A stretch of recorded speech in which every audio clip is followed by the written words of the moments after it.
आपको एक बार अपन डिस्कस कर लेते हैं। तो डे 15 में है आपका एनालाइजिंग पेड कैंपेन्स। आप जो पेड कैंपेन्स आप लगा रहे हो, आप जो एड्स जो आप लगा रहे हो, उनको हम लोग एनालाइज कैसे करेंगे। जब हम लोग एड्स को हम लोग जानेंगे, थोड़ा सा देखेंगे, उसको ऐड लगा के हम लोग देखेंगे, तब हम लोग इन मैट्रिक्स को हम लोग चेक करेंगे, देखेंगे तो वो क्या क्या हैं जो इसके बारे में हम थोड़ा सा पहले जानना होता है, वो ये चीज़ें हैं। या सक्सेसफुल आपको जो पेड कैंपेन्स हमें जो लगानी होती है उसके बारे में क्या क्या आपको पहले से जानना ज़रूरी है, वो जो है कुछ चीज़ें हम लोग उसका एनालाइज कैसे किया सकता है, वो एक बार के लिए हम लोग जान लेते हैं। सक्सेसफुल पेड कैंपेन्स चलाने के लिए की परफॉर्मेंस मैट्रिक्स या टेस्टिंग स्ट्रेटजीज और ऑप्टिमाइजेशन टेक्निक्स की डीप अंडरस्टैंडिंग की आवश्यकता होती है। एड मैट्रिक्स और KPI यानी की परफॉर्मेंस इंडिकेटर का एनालिसिस करके कैंपेन्स की इफेक्टिवनेस का आकलन कर सकते हैं और डेटा ड्राइवन डिसीजन ले सकते हैं कि हाँ साहब इस डेटा के अकॉर्डिंगली हमें ये चीज़ें करनी है। आपको बढ़ाना है, नया ईमेल बढ़ाना है, ये वो चीज़ें करना कैसे है, बट वो चीज़ें जो है हमें उसको क्या क्या करना होता है कि ये डिसीजन ले लिया हमने, वो क्या क्या है आपका, जो हम लोग इसमें थोड़ा सा डिसीजन कैसे लिया जाएगा वो हम लोग इसमें जानेंगे। A/B testing different add elements के साथ एक्सपेरिमेंट करने की अनुमति देता है ताकि ये डिसाइड किया जा सके कि ऑडियंस के साथ सबसे अच्छा क्या रेजोनेट होता है। अंत में कंटिन्यूस ऑप्टिमाइजेशन इंश्योर करता है कि एड्स आपकी पूरी पोटेंशियल तक पहुँचे, जिससे इंगेजमेंट, कन्वर्जन और ROI में सुधार हो सके।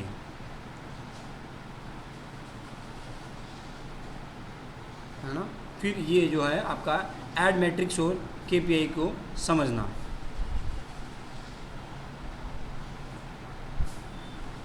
एक सेकंड, है ना।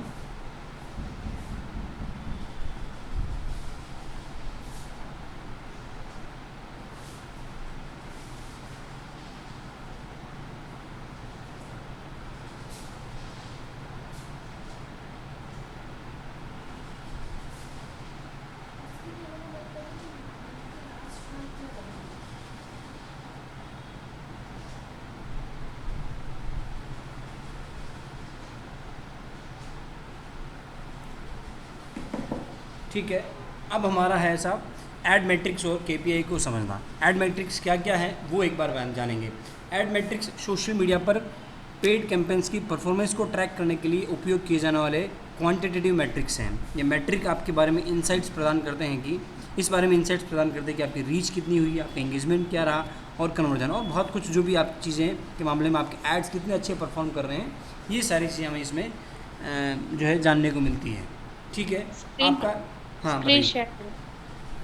ओहो हो, आपकी जो है शीट स्क्रीन, मैंने उसको क्लोज करके ये नहीं चलाया।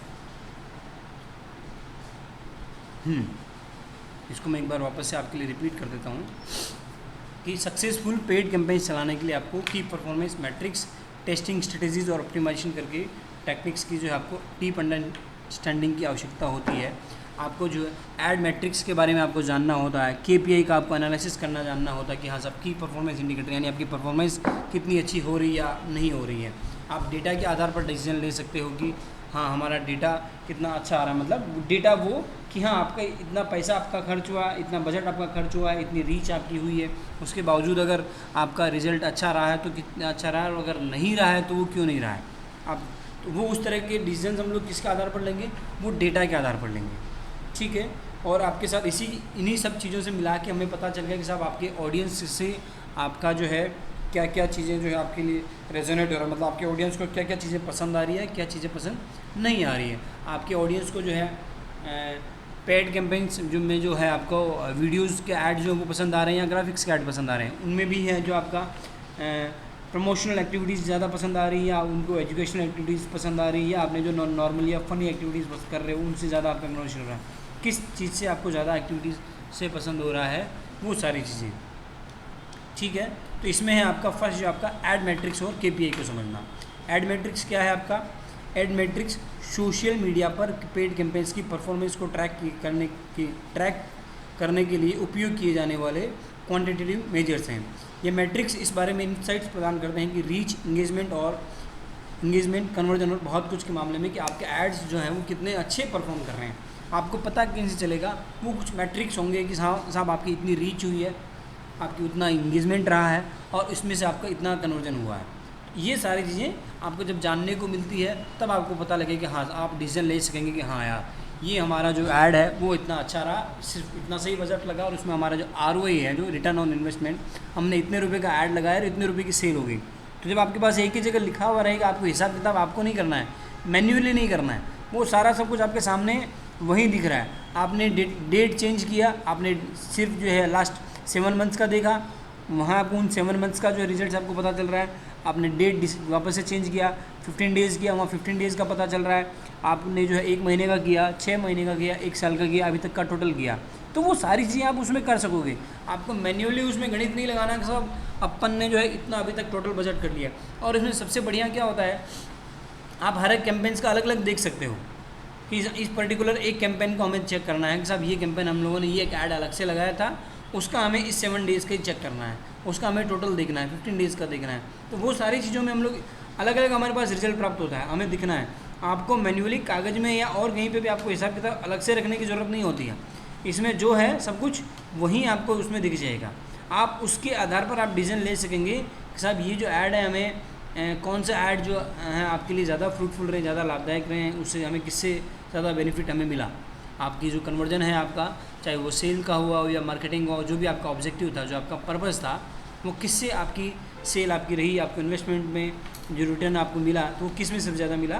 तो उसके अकॉर्डिंगली आप डिसीजन ले सकोगे कि साहब इस तरह के ऐड जो है अब आपको ज़्यादा लगाने हैं, या किस तरह के ऐड पर आपको फ़ायदा नहीं पहुंचा है तो उससे किस तरह के ऐड जो अब आपको नहीं लगाने हैं। साहब ये ऑडियंस आपका है, ये गलत ऑडियंस रहा हमारा, उस समय हमने गलत ये ऑडियंस लगाया, ये इस तरह के ऑडियंस हमें नहीं लगाने हैं। तो वो सारी चीज़ें आपको वहीं मिल जाएंगी, है ना। तो ये आपका होता है। अब आप जो है आपको पता किससे चलेगा, इंडिकेटर क्या क्या होंगे। तो इसमें आपका होता है मुख्य प्रदर्शन संकेत, यानी की परफॉर्मेंस इंडिकेटर। आपका परफॉर्मेंस चेक करने वाले इंडिकेटर्स क्या क्या हो सकते हैं, वो की परफॉर्मेंस इंडिकेटर यानी KPI जो है स्पेसिफिक मैट्रिक्स हैं जो आपके कैंपेन गोल्स के लिए मोस्ट रिलेवेंट हैं।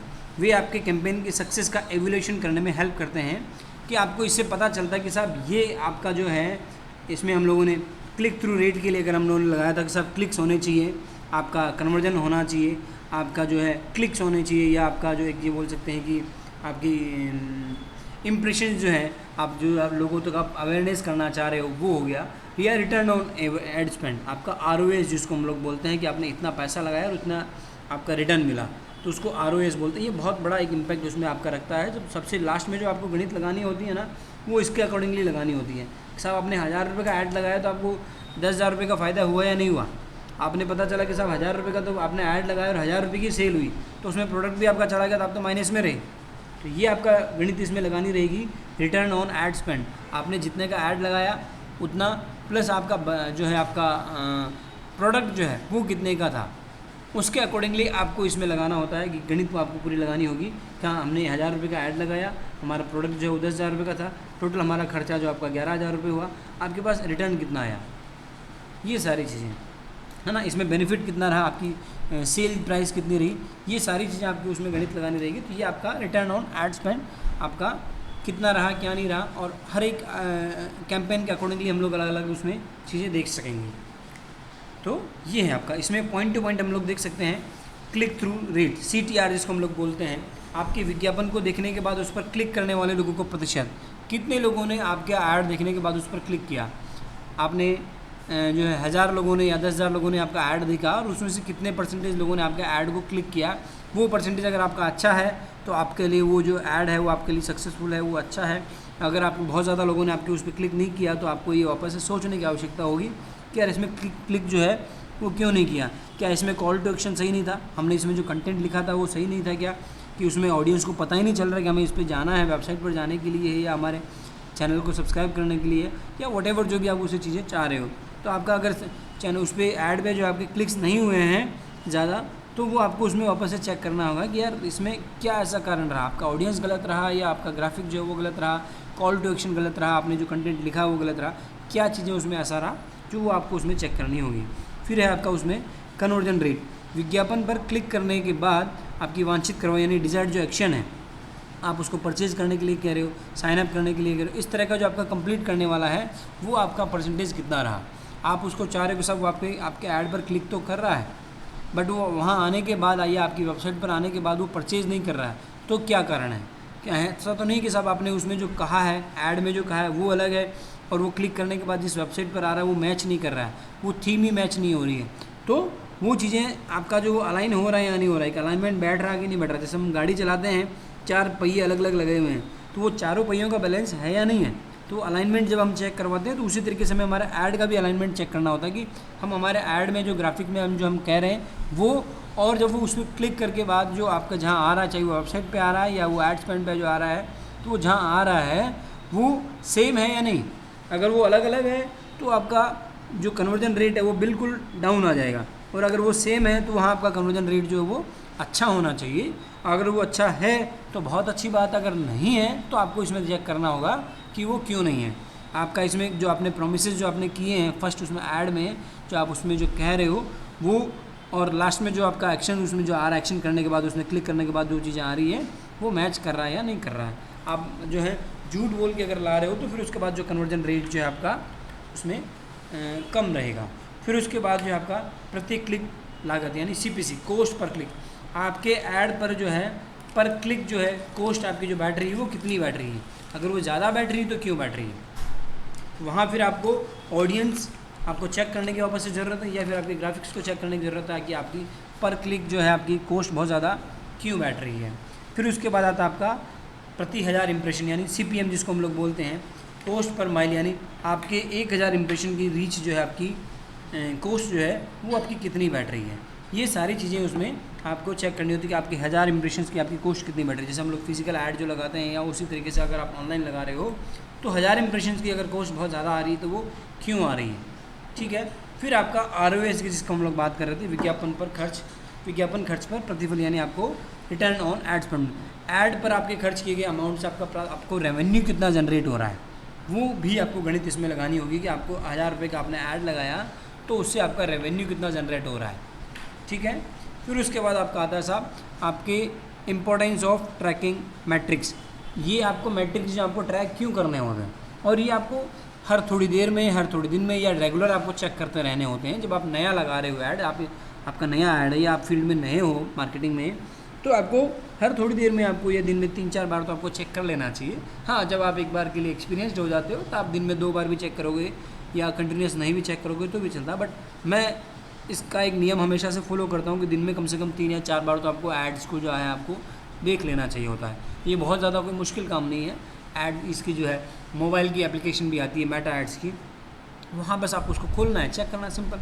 आप जब जितनी देर में आप एक स्टोरी का या आपके जो व्हाट्सएप का स्टेटस देखते हो उतनी सी देर में आप इसको जाके चेक कर सकते हो कि आपकी ऐड की जो है वो इस समय आपकी कॉस्ट क्या है, क्योंकि आपका रियल टाइम में चल रहा होता है।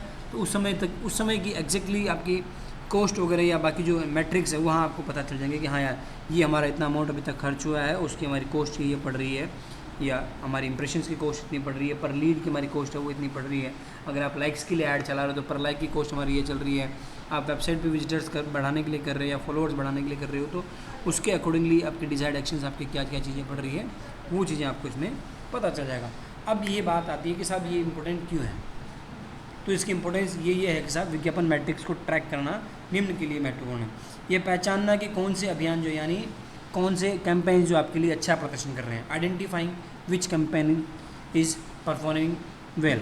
आप जब मल्टीपल कैंपेन्स आप चला रहे होते या A/B टेस्टिंग आप जब कर रहे होते हो तो इन 2 कैंपेन्स में से आप जो है कंपैरिजन आप कर पाओगे कि हाँ यार इन 2 में से ये एक अच्छी कैंपेन जो है ये अच्छा परफॉर्म कर रही है, तो दूसरे को आप पॉज कर सकते हो या आप उसमें वापस से चेंजेस कर सकते हो। तो ये इसके लिए आपको रेगुलर चेक करना, आपको इन मैट्रिक्स को चेक करना ज़रूरी होता है। फिर उसके बाद है फ्यूचर कैंपेन्स को ऑप्टिमाइज़ करने के लिए डेटा ड्राइवन डिसीजन लेना। आप जब नेक्स्ट टाइम जब आप उसी तरह की कैंपेन आप चलाओगे तो आप पिछली कैंपेन्स के आधार पर आप डेटा ड्राइवन डिसीजन आप ले सकते हो। उसके आधार पर आप डेटा के आधार पर डिसीजन ले सकोगे कि हाँ यार ये ऑडियंस हम लोगों ने लगाया था, इस तरह का हमारा ऐड था या मतलब वीडियो ऐड था या ग्राफिक जो है वो कंटेंट था, और ये हमारी कॉस्ट जो है चाहे वो पर लाइक का आई आप उसमें अगर आप कंपेयर करो तो या पर लीड आप चेक करो या जो भी आप मैट्रिक्स आप डिसीजन लो, जो भी आप अंदर का फ्यूचर का जो नेक्स्ट जो आप कैंपेन चला रहे हो तो उसके आधार पर आप डिसीजन ले सकोगे कि हाँ यार ये हमारा ऑडियंस अच्छा रहा था या उस कैंपेन में हमारे पास रिजल्ट अच्छा रहा था, तो उसी कैंपेन को आप वापस से कॉपी करके चला सकते हैं या उसी के आधार पर आप उसी डेटा के आधार पर आप डिसीजन ले सकोगे ये हमारा ऑडियंस ने ज़्यादा अच्छे में रिजल्ट दिए थे, तो आप वापस से उसी चीज़ को कंटिन्यू कर सकते हो। तो जब आपके पास ये चीज़ें अवेलेबल रहेंगी, आपको ये चीज़ें देखना आता होगा, आपको पता होगा कि हाँ ये चीज़ें चेक करना ज़रूरी है, तो आप पुरानी कैंपेन्स को ज़रूर एक बार चेक करोगे एंड देन फिर उसके आधार पर आप डिसीजन लोगे कि हाँ यार ये हमारी इस तरह का हमारा जो है ग्राफिक्स होना चाहिए, उसमें ये मैटर तो होना ही चाहिए एंड ये हमारी जो है अपकमिंग जो भी हमारी कैंपेन है वो इसके आधार पर हमारी चलेगी। फिर उसके बाद जो है आपका justifying the ad spend to stakeholders. अगर आप किसी कंपनी में काम कर रहे हो तो आप अपने सीनियर को ये कह सकते हो कि साहब ये हमारी कैंपेन चलाना जो है, लास्ट जो हमने कैंपेन चलाई थी वो ये कैंपेन चलाई थी और उसके आधार पर हमें नेक्स्ट जो हमारी अपकमिंग कैंपेन है वो भी इस तरह की हमारी चलनी चाहिए। आप सिर्फ यूँ ही नहीं कह सकते हो कि साहब बस नहीं साहब मैंने कह दिया इसलिए चलना चाहिए, मैंने कह दिया नहीं। आपका पुराना कैंपेन कौन सा कैंपेन ने जो आपका परफॉर्म अच्छा किया था उसके आधार पर आप कहोगे कि साहब ये हमने जो पुराना ये ऑडियंस हम लोगों ने लिया था, इस स्टेट के ऑडियंस को हम लोगों ने टारगेट किया था, उनके ये डेमोग्राफिक्स थे, उनका एज जेंडर लोकेशन ये था एंड इन लोगों ये हमारा जब ऐड चला था ये ऑडियंस जब हमारा रहा था तब हमारा जो है रिजल्ट हमें उसमें अच्छा मिला था। तो आप उसके आधार पर आप कहोगे, तो आप उसमें क्या है कि अपनी बात को एक पॉइंट के माध्यम से आप रख सकते हो, या आप अपने लिए भी कर रहे हो तो भी आप उसमें आप डिसीजन ले सकोगे। और आप अगर किसी कंपनी में काम कर रहे हो तो भी आप एक पॉइंट के माध्यम से आप कहोगे तो उनके पास इस चीज़ के लिए कोई जवाब नहीं होगा, वो इस चीज़ में हाँ भरेंगे। ये चीज़ आ गई। फिर आता आपका A/B टेस्टिंग फॉर एड्स। अब A/B टेस्टिंग मैंने 2-3 बार काफ़ी बार इसमें कहा है, लेकिन होता क्या है इसके बारे में ये हम लोग जानेंगे। What is A/B testing? A/B testing जिसे हम लोग स्प्लिट टेस्टिंग के बारे में भी जानते हैं, एक ऐड के 2 वर्जन्स को कंपेयर करने की एक प्रोसेस है ताकि ये निर्धारित किया जा सके कि कौन सा ऐड बेटर परफॉर्म करता है। इसमें एक वेरिएबल जैसे कि हेडलाइन, इमेज, CTA या ऑडियंस को एक समय में बदलना शामिल है, जबकि अन्य को स्थिर रखना है।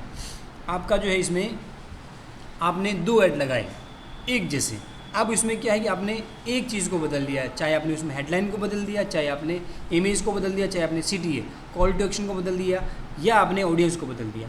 एक समय में एक वेरिएबल को आपको बदलना है, बाकी सारी चीज़ें सेम है। आपने वो ऐड लगा के देखा, अब आप उसमें से डिसीजन लोगे कि साहब हाँ ये हेडलाइन जो है हमारी ज़्यादा अच्छे से काम कर पाई, तो अब आप उस हेडलाइन को ही आप ज़्यादा ऐड को जो है उसको कंटिन्यूस कर पाओगे, जिसमें आपकी कोस्ट ज़्यादा बैटरी है, आपने उसको पॉज कर दिया या स्टॉप कर दिया।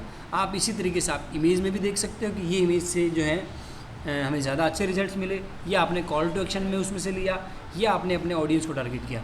लेकिन इसमें आपको एक समय में एक ही अगर वेरिएबल आप बदलोगे तो आप उसमें कंपेयर कर पाओगे। अगर आपने 2 चीज़ों को बदल दिया तो आप कंपेयर ही नहीं कर पाओगे, है ना।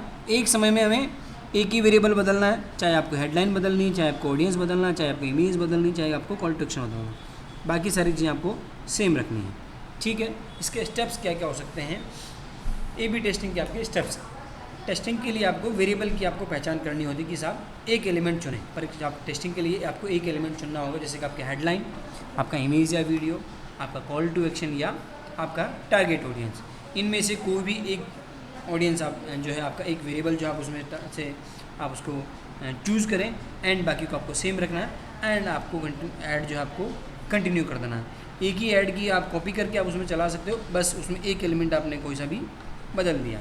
और इसमें ऐड बनाते समय भी हमारे उसमें साथ उसमें ऑप्शन आता है A/B टेस्टिंग। अब वो आपको पूछ लेगा उसमें सब कौन सा वेरिएबल बदलना है। ये जब हम करेंगे तो इसको करके देखेंगे, ये अभी सिर्फ जानने के लिए एक बार मेले में इन्फॉर्मेशन बता रहा हूँ। ठीक है, फिर उसके बाद आता है आपका क्रिएट वेरिएशंस। एक अलग एलिमेंट के साथ आप एक ही विज्ञापन के आप 2 वर्जन्स बनाएं। पहले ये नहीं आता था, आपको कॉपी करके करना पड़ता था। अभी जो है आपका एक ही ऐड के आप उसमें फेसबुक या मेटा एड्स में आप खुद उसमें पूछता है कि आपको A/B टेस्टिंग करनी है क्या। ठीक है, और उसमें वो टाइम ड्यूरेशन भी पूछ लेता है कि कितने टाइम ड्यूरेशन के लिए आपका ये ऐड चलाना है। ठीक है, फिर उसके बाद आपका रन द टेस्ट। आपने एक कोई भी एलिमेंट आपने चूज़ किया, चाहे वो आपका कॉल टू एक्शन हो गया, चाहे आपका ऑडियंस हो गया, चाहे आपका इमेज हो गया, चाहे हेडलाइन हो गया। आपने एक वेरिएबल को आपने बदल दिया, बाकी सारा सब कुछ सेम है, और आपने ऐड रन कर दिया, मतलब आपका टेस्ट जो है वो आपका लॉन्च हो गया। ठीक है साहब, launch both versions simultaneously to a similar audience under the same condition. आपकी एक आपने वेरिएबल आपने बदल दिया और आपने बाकी का ऐड जो आपने कंटिन्यू कर दिया। अब जो है आपका परिणामों का आप विश्लेषण करें, CTR या कन्वर्जन या इंगेजमेंट जैसे मुख्य मैट्रिक का उपयोग करके आप दोनों वेरिएशंस के प्रदर्शन की आप तुलना करें, आप उनका कंपैरिजन करें। आपने जो एक को भी वेरिएबल आपने बदला और जब आपने एक हफ्ते के लिए या एक टाइम ड्यूरेशन जो भी आपने समय सीमा आपने बांधी, उसके अकॉर्डिंगली आपने वो चीज़ें हैं वो आपने ऐड रन किया। जब आपका ऐड कंप्लीट हो जाता है तो आप उसमें अब आप कंपेयर कर रहे हो कि साहब हाँ इन दोनों में से कौन सा ऐड ने अच्छा आपके लिए अच्छा परफॉर्म किया, और उस ऐड को आप कंटिन्यू कर सकते हो। जिसने आपके लिए अच्छा परफॉर्म नहीं किया उसको आप स्टॉप कर सकते हो। ठीक है, अब इसके लिए आपको ध्यान क्या क्या रखना होता है, बेस्ट प्रैक्टिसेस क्या क्या हैं, उसके बारे में हम लोग जानेंगे। एक समय में एक वेरिएबल का टेस्ट करें। एक बार जब आप ऐड चला रहे हो तो आपको, जो मैं आपकी शुरुआत से ही कह रहा हूँ, एक समय में आपका वेरिएबल एक ही बदलना चाहिए। आपने 2 बदल दिए तो वो आपके ए बी टेस्टिंग में नहीं आएगा, क्योंकि आप कंपेयर ही नहीं कर पाओगे। 2 अलग अलग चीज़ों को बदल दिया तो आप उसमें कंपेयर कैसे करोगे। तो ये आपको ए बी टेस्टिंग करते समय आपको एक ही वेरिएबल को आपको बदलना है, बाकी सारे वेरिएबल्स आपके सेम होने चाहिए। अब वो जो बदल रहे हो वो वेरिएबल कोई भी हो सकता है, और उसी के अकॉर्डिंगली आपका जो है रिजल्ट आपके पास आएगा, वो मैट्रिक्स उसके अकॉर्डिंगली आपका आएगा। ठीक है सर। उसके बाद आता आपका use a large enough sample size. आपको जो है आपका जो सैम्पल जब आप देख रहे हो, आपका टाइम ड्यूरेशन हो गया, या आपका जो ऑडियंस जब आप बदल रहे हो, तो आपको ज़्यादा एक तरीके से ऐसा नहीं कि बिल्कुल आपने थोड़ा सा बदल दिया। जैसे आपने हेडलाइन अगर बदली तो वो हेडलाइन बिल्कुल ही अलग होनी चाहिए। ऐसा नहीं कि थोड़ा सा बदल दिया साहब, उसमें से एक आध शब्द बदल लिया, उसका अंतर तो लगभग मतलब तो वही निकल रहा है उसका, बट आपने थोड़ी सी बदल दी तब उसमें कोई अंतर तो खास आएगा नहीं। तो जब वो खास अंतर आएगा नहीं तो फिर वो नहीं होना चाहिए। आप चाहे ऑडियंस बदल रहे हो तो ऑडियंस भी आपको बिल्कुल डिफरेंट होना चाहिए। आप चाहे ग्राफिक बदल रहे हो उसमें, तो वो ग्राफिक भी बिल्कुल डिफरेंट होना चाहिए। आपको एकदम से रीडिज़ाइन करना चाहिए। ऐसा नहीं थोड़ा सा अंतर उसको बदल दिया, अब आप उसमें से टेस्ट करना चाह रहे हो, उसमें फिर कोई खास अंतर ही नहीं आएगा। ठीक है, तो जब आप कोई भी एक वेरिएबल बदल रहे हो, चाहे आप हेडलाइन बदल रहे हो, हेडलाइन बिल्कुल डिफरेंट होनी चाहिए। आप ग्राफिक बदल रहे हो, ग्राफिक पूरा अलग से होना चाहिए। आप अगर कॉल टू एक्शन बदल रहे हो तो कॉल टू एक्शन में भी पूरा अलग से होना चाहिए। ठीक है, चाहे आप ऑडियंस बदल रहे हो तो ऑडियंस भी बिल्कुल से डिफरेंट होनी चाहिए। आपको जीरो से शुरू करके आपको नया ऑडियंस आपको बनाना चाहिए, है ना। तो इससे आपको पता चलेगा कि साहब हाँ अब ये हमारा ये ऑडियंस बिल्कुल अलग अलग है, इसमें से आपके पास बेस्ट रिजल्ट्स किसमें से मिल रहा है। फिर उसके बाद आपका है पर्याप्त अवधि के लिए आपको परीक्षण चलाएं, यानी run the test for a sufficient duration. आप जो ड्यूरेशन आपकी होनी चाहिए वो एक सफिशिएंट ड्यूरेशन के लिए होनी चाहिए। मतलब मैं अगर इसको मिनिमम मानूँ तो 4 to 5 डेज़ का ड्यूरेशन आपका उसमें होना चाहिए। तब आप उसमें मतलब आप उसमें एक कंपेयर आप कर पाओगे कि हाँ ये हमारा जो है ऐड, इसमें से कौन सा अच्छा चला और कौन सा ऐड जो है या कौन सा वेरिएबल जिसने हमारे लिए अच्छा परफॉर्म नहीं किया, है ना। 1 दिन या 2 दिन के ऐड से आप उसमें कोई कंपैरिजन नहीं कर पाओगे। आपका जो है वेरिएबल भी बहुत उसमें डिफरेंट होना चाहिए, और टाइम ड्यूरेशन भी जो आपकी सफिशिएंट होनी चाहिए। आपने तो 2 घंटा चला के देखा, अरे यार इसमें तो ये अंतर नहीं आ रहा, कोई खास उसमें लग नहीं रहा, तो ये नहीं होनी चाहिए। आपकी ड्यूरेशन जो है बिल्कुल से आपकी पूरी सेम होनी चाहिए, मतलब आपकी बहुत लंबी होनी चाहिए। आप उसमें तब आप जाके आप उसमें कंपेयर कर पाओगे। आपने तो सब 4 घंटे चलाया और देख लिया अरे सर यार इसमें तो ये जो है आपका वेरिएबल ये काम नहीं कर रहा है, अपने इसको स्टॉप कर देते हैं, ये जो चल रहा है वो सही चल रहा है दूसरा वाला नहीं। आपको कम से कम 4 दिन या 5 दिन तो आपको उसको देना चाहिए। आपका बजट जब आप शुरू में हो तो बजट उस चीज़ में आप बहुत ज़्यादा नहीं लगाएं। हाँ, जब आपको 2 वेरिएबल्स मतलब 2 ऐड आपने साथ चलाया, आपने टेस्टिंग किया, उससे आपको पता चलेगा कि हाँ ये वेरिएबल्स हमारे लिए अच्छा काम कर रहा है, इसकी कॉस्ट आपकी कम आ रही है, आपको ROS जो है रिटर्न आपको उसमें अच्छा मिल रहा है। उस ऐड को आप फिर कंपेयर करके आप उसको कंटिन्यू कर सकते हो। ये चीज़ आप उसमें बाद में आप उसको कंटिन्यू फिर आप अपना जो है बजट उसमें बढ़ा सकते हो। ठीक है। थर्ड जो है आपका बेहतर प्रदर्शन के लिए आपको अनुकूलित करना है, optimising ads for better performance. आप अपने एड्स को बेटर परफॉर्मेंस के लिए कैसे ऑप्टिमाइज़ कर सकते हो, उसके बारे में हम लोग ये चीज़ें जानेंगे। इसमें है आपका importance of ad optimisation. Ads को ऑप्टिमाइज़ करना उनकी एफिशिएंसी और इफेक्टिवनेस को इम्प्रूव करने के लिए आवश्यक है, जिससे बेहतर ROI यानी रिटर्न ऑन इन्वेस्टमेंट प्राप्त हो रहा है। जब आप एड्स चला रहे होते हो साहब, आपको उनको रेगुलर ऑप्टिमाइज़ करना ज़रूरी होता है। रेगुलर थोड़ा थोड़ा उनको इम्प्रूव करना, एक तरीके से अपनी तरफ से ऑप्टिमाइज़ करना, बेहतर बनाना, ये ज़रूरी होता है। अब ये क्यों ज़रूरी होता है, क्या क्या उसके लिए स्ट्रेटजीज होती है, उसके बारे में हम लोग जानेंगे। ठीक है, तो उसके लिए क्या स्ट्रेटजीज हो सकती है, आपका audience targeting, refine your audience, most relevant users तक पहुंचने के लिए डेमोग्राफिक्स, जियोग्राफिक्स और इंटरेस्ट बेस्ड टारगेटिंग का आपको उसमें जो है उपयोग आप उसमें कर सकते हो। जब आप अपना एक ऐड चला रहे होते हो तब आपका जो है ऑडियंस में आप उसमें रेगुलर एक तरीके से रिफाइन आप उसको रेगुलर कर सकते हो। जब आपको पता चलता है कि साहब ये ऑडियंस हमने लगाया था और उससे अच्छा रिजल्ट मिला, तो अब आप उसमें थोड़ा सा और भी रिफाइन आप उसमें कर सकते हो। जो ऑडियंस आपके लिए ज़्यादा बेनिफिट रहा मतलब जो आपने जैसे ऐड आपने टेस्ट किया, 2 ऑडियंस के साथ आपने टेस्ट किया, अब उनमें से भी जो ऑडियंस आपके लिए ज़्यादा फ्रूटफुल रहा उसमें और क्या आप इम्प्रूव कर सकते हो, उसमें ऐड ऑन क्या कर सकते हो, वो चीज़ें आपके लिए रिफाइनिंग में इसमें आती है कि साहब आपने जो ऐड चलाया उसमें ये बेटर आपके लिए ये ऐड रहा, अब उसमें रिफाइनिंग आप और कर सकते हो कि ये चीज़ें आप और भी ऐड ऑन कर सकते हो, या जैसे आप उनके इंटरेस्ट बेस्ड भी आप कर सकते हो, या उनके एज के आधार पर, उनके डेमोग्राफिक्स के आधार पर, या उनकी लोकेशन बेस्ड टारगेटिंग आप उसमें कर सकते हो कि हाँ ये चीज़ें अपन और उसमें कर सकते हैं।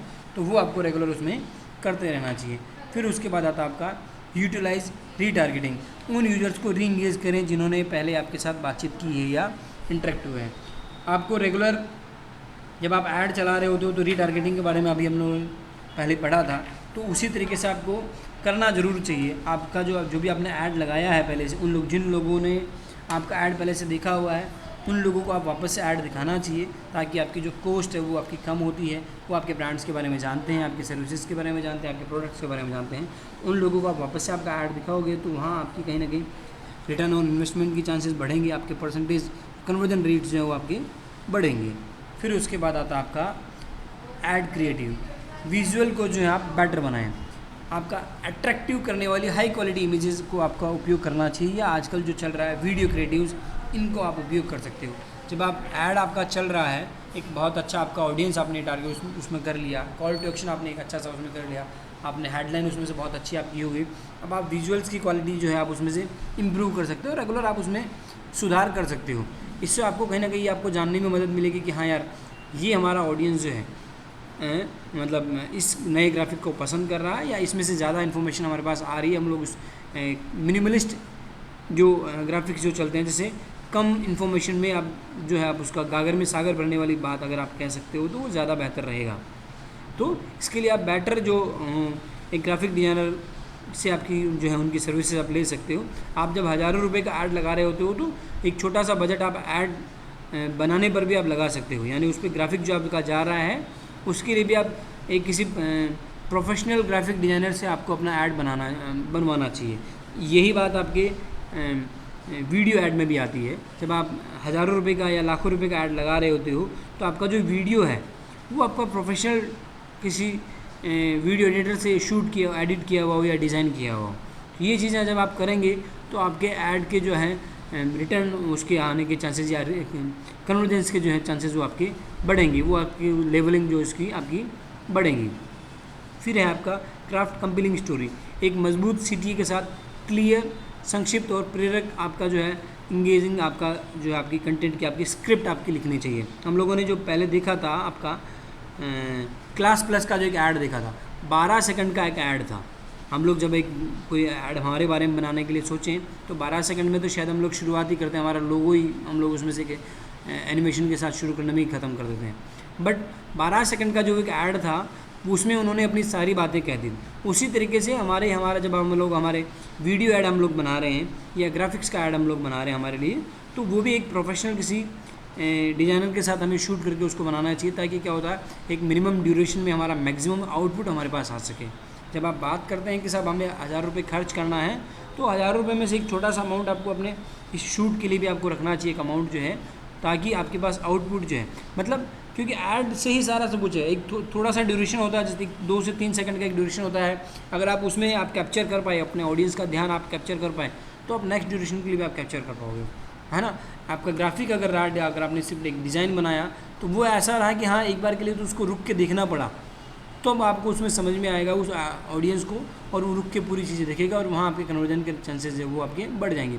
उसी तरीके से अगर आपका कोई आपने वीडियो ऐड लगाया है तो उसमें भी आपकी शुरुआत की जो 3 से 4 सेकंड्स होते हैं उसमें आपको उस ऑडियंस का आपको ध्यान खींच लेना होता है। उसमें आपने ध्यान खींच लिया तो अब वो पूरा जो भी आपका ड्यूरेशन है, चाहे वो कई बार 1 मिनट तक के वीडियोस होते हैं जिसमें भी वो पूरा ध्यान खींच लेते हैं, उसको उनको लगता है कि यार ये मेरे जानने लायक चीज़ है, इसको अगर नहीं जाना तो शायद कहीं ना कहीं मैं एक चीज़ है वो मेरे लिए इंपॉर्टेंट चीज़ है वो मिस कर दूँगा।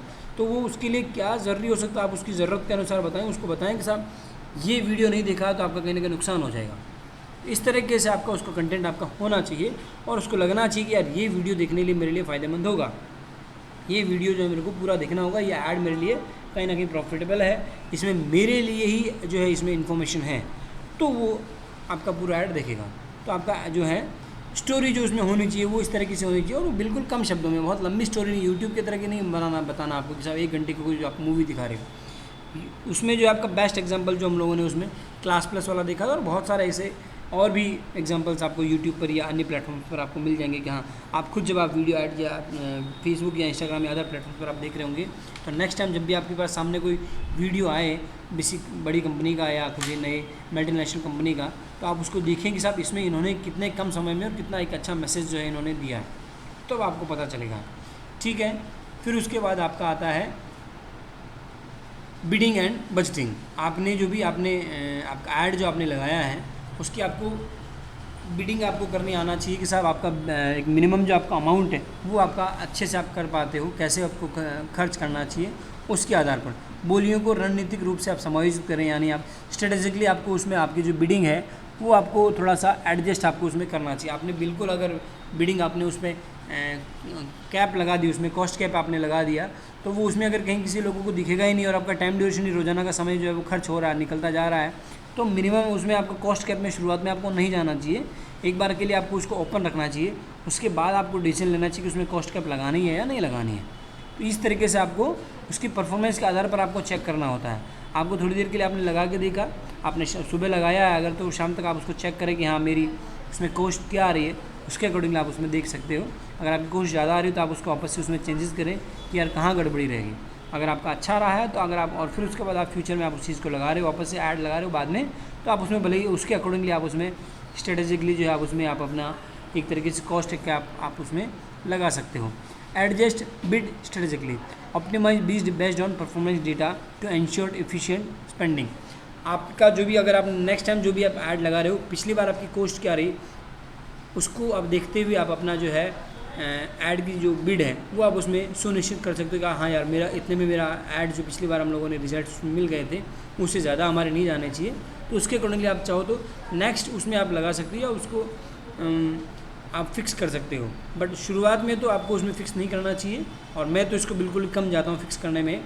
जब हाँ आपका बिल्कुल ही कॉस्ट कम होता है तो उसी के अकॉर्डिंगली आपकी लीड्स की क्वालिटी भी होती है, तो उसमें मैं थोड़ा सा कम बिलीव करता हूँ कि आपको कॉस्ट के आपको लगा लेनी चाहिए। बट हाँ कई बार आपकी थोड़ा सा कॉस्ट ज़्यादा आ रही है तो आपको उसमें लगाना कई बार ज़रूरी हो जाता है। ठीक है, फिर उसके बाद आता है आपका लैंडिंग पेज ऑप्टिमाइजेशन। आप जहाँ भी ले जा रहे हो, आपने जो ऐड लगाया आप वहाँ से किसी अदर प्लेटफॉर्म पे आप ले जा रहे हो, तो आपको क्या क्या ध्यान आपको रखना चाहिए। प्रासंगिकता सुनिश्चित करें, यानी लैंडिंग पेज को ऐड कंटेंट के साथ आपको अलाइन करना चाहिए, और उसका जो आपका ऑडियंस है, जो आपका यूज़र है, उसकी जो उसका एक्सपेक्टेशंस है उसको आपको फुलफ़िल करना आना चाहिए। मतलब आपने जो, मैंने अभी थोड़ी देर पहले ही कहा था कि आप यूज़र को दिखा कुछ और रहे और लैंडिंग पेज पे आप ले जाने के बाद अगर आपका कंटेंट बदल गया है तो आपके कन्वर्जन के चांसेस बिल्कुल ही बदल जाएंगे, मतलब आपके कन्वर्जन होगा ही नहीं। तो आपने जो भी ऐड में दिखाया है वही थीम आपकी लैंडिंग पेज पर होनी चाहिए। अगर आप वेबसाइट पर आप ले जा रहे हो या किसी अदर प्लेटफॉर्म पर आप ले जा रहे हो तो आपका वही आपका थीम जो है, चाहे वो कलर फॉर्मेट से लेके फ़ॉन्ट से लेके आपकी इमेजेस, सारा सब कुछ आपको सेम ही लगना चाहिए। उसमें उसको ये नहीं लगना चाहिए कि यार ये बिल्कुल मैं अलग जगह आ गया हूँ। उसको ये लगना चाहिए कि हाँ मैं उसी वेबसाइट पे या उसी कंपनी के पेज पर हूँ। ये चीज़ें आपको थोड़ा सा इसमें ध्यान रखना चाहिए। फिर उसके बाद आता है आपका लोड समय में सुधार करें। अगर आप अदर प्लेटफॉर्म पर आप ले जा रहे हो या आप अपने किसी ऐड के माध्यम से आप अपनी वेबसाइट पर ले जा रहे हो तो उसमें आपकी जो पेज की जो लोडिंग टाइम है वो आपका बिल्कुल कम होना चाहिए। विदिन 3 सेकंड्स आपका पेज या वेबसाइट जो है आपकी उसमें लोड हो जानी चाहिए। ये ऐसा इसमें आपको ध्यान रखना चाहिए आपके। लेकिन ये चीज़ें आपके उसमें काम आती है अगर आप अपने वेबसाइट पर या अन्य प्लेटफॉर्म पर आप उसमें ले जा रहे होते हो। ठीक है, और इसी को कम करने के लिए इन्होंने जो आजकल जो है कन्वर्जन को जो है इन्होंने सीधा व्हाट्सएप पर ही ले जाना शुरू कर दिया। सारा कन्वर्जन जो है इनका आजकल व्हाट्सएप पर स्टार्ट हो जाता है। ये चीज़ें आपकी सीधे सीधे वहाँ बिल्कुल ही कम हो जाती है।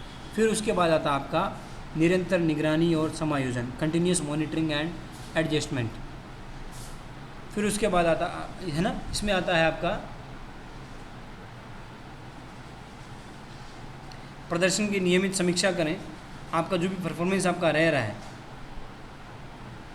है ना, उसको आपको रेगुलर आपको उसमें चेक करते रहना चाहिए। मैंने आपको जैसे कहा था कि आपका ऐड जब आपने नया लगाया है, आप भी नए हो, ऐड भी आप नया स्टार्ट कर ही रहे हो, तो उसकी परफॉर्मेंस क्या क्या है वो आपको रेगुलर उसमें चेक करते रहना चाहिए, है ना। ऐसा नहीं हो कि साहब आपने तो जो है सुबह लगाए और 2 दिन बाद आप उस ऐड को देख रहे हो तो एक अच्छा खासा तो आपका जो है अमाउंट ही खर्च हो गया, और फिर अब आप उसमें जो है सुधार करने की आप उसमें स्थिति में ही नहीं रहे हो। पहली बात तो जब आप नए ऐड लगा रहे हो तो आपको उसका डेली का जो बजट है वो आपका बिल्कुल कम होना चाहिए, ठीक है। और उसको रेगुलर आपको उसमें चेक करता रहना चाहिए, मिनिमम एक दिन में आपको 3 से 4 बार तो आपको चेक करते रहना चाहिए। आप तो ये समय मान आप तो ये तरीके से इसका एक गांठ मान लीजिए कि आप जितनी बार व्हाट्सएप का स्टेटस देख रहे हो उसी तरीके से आपको जो है आपका मेटा एड्स के एप्लीकेशन में आके उसकी आपकी ऐड जो है उसकी परफॉर्मेंस आपको चेक कर लेनी होती है। ये आप शुरुआत में अगर आपको याद नहीं रहता है तो आप इसके लिए हर घंटे का या हर 2 घंटे का आप उसमें जो है अलार्म भी लगा सकते हो अपने लिए, बट इसकी रेगुलर मॉनिटरिंग आपका करना ज़रूरी है। फिर आपका आता है टेस्ट न्यू स्ट्रेटजीज़। आपकी जो भी अगर कॉस्ट आपकी ज़्यादा आ रही है या आपकी अगर जो भी आपकी बेस्ट आ रही है उसके अकॉर्डिंगली भी आपको न्यू स्ट्रेटजीज़ आपको रेगुलर आपको उसमें चेक करते रहना चाहिए। आपकी A/B टेस्टिंग आपको करती रहना चाहिए, ये सारी चीज़ें। और आपके इंडस्ट्री के अकॉर्डिंगली भी आपको रेगुलर चीज़ें एक्सपेरिमेंट्स करते रहना चाहिए। जैसे पहले जो है आपके सिर्फ ऐड के जो आपके टेक्स्ट एड्स ज़्यादा चलते थे, फिर उसके बाद इनमें जो चले आपके इमेज एड्स ज़्यादा चलते थे, अभी जो है आपके वीडियो एड्स ज़्यादा चलते हैं। तो अगर आप भी कोई ऐसा ऐड लगा रहे हो, पॉसिबल हो तो कुछ समय के बाद आप वीडियो एड्स में ज़रूर आपको जाना चाहिए, बट वो डिपेंड करता है कि आपका प्रोडक्ट क्या है। आपकी इंडस्ट्री के अकॉर्डिंगली ये सारी चीज़ें आपको उसमें जाना चाहिए, और आप उतना अच्छा ऐड वीडियो ऐड आप बनवा पा रहे हो या नहीं, ये सारी चीज़ें उस पर भी डिपेंड करता है। अगर आपके पास उतना बजट नहीं है, आप उसमें नहीं जाना चाह रहे हो, तो एक बार के लिए ग्राफिक ऐड से भी आप शुरुआत कर सकते हो, लेकिन वो भी एक बहुत अच्छा सा डिज़ाइन किया हुआ हो। उसका जो आउटपुट है या आपका जो उसका एक तरीके से कॉल टू एक्शन या उसका जो मतलब है वो उसका ज़रूर पर्पज़ होना फुलफिल होना चाहिए। हाँ, इससे ऑडियंस को समझ में ज़रूर आना चाहिए। आप उसमें एज ए ऑडियंस आप उसमें सोचो कि यार मैं अगर इस ऐड को मैं एज ए यूज़र में देखूं तो मुझे समझ में आएगा या नहीं, या आप उसमें किसी थर्ड पर्सन की आप उसमें हेल्प ले सकते हो कि यार ये ऐड हमने बनाया है, इससे आपको कुछ समझ आ रहा है या नहीं आ रहा है, ये हमारे लिए ठीक है या नहीं, ठीक है। फिर उसके बाद आता है आपका adapt to trends, stay updated with industry trends and platform updates to maintain the effectiveness, ad effectiveness. आप जो भी आप ऐड देख रहे हो या जो भी आपकी चीज़ें आपके इंडस्ट्री के अकॉर्डिंगली आपको एड्स जो है वो आपको बनाते रहना चाहिए। आपका कंटेंट जो है वो आपका उसके अकॉर्डिंगली आना चाहिए। जैसे आपने कोलगेट के जो एड्स देखे होंगे, शुरुआत में वो अपने इसके प्रोडक्ट का करते थे, फिर उसके बाद बीच में वो लोग कुछ जो है नमक के लिए लाएंगे, अब जो है नमक के लिए लाए थे, फिर उसके बाद ये लोग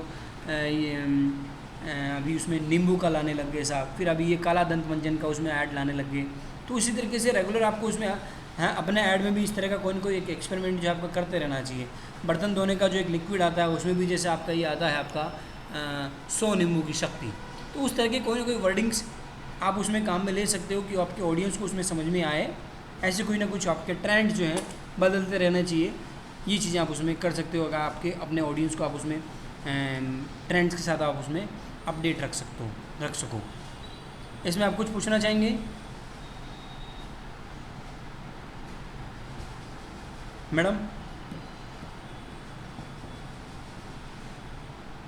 नहीं। ठीक है, मैं इसकी फ़ाइल एक बार आपको भेज देता हूँ, एंड पॉसिबल हो तो आप इधर भी विज़िट कर सकते हैं, ओके। ताकि मैं इसी चीज़ को वापस से ऐड को जो है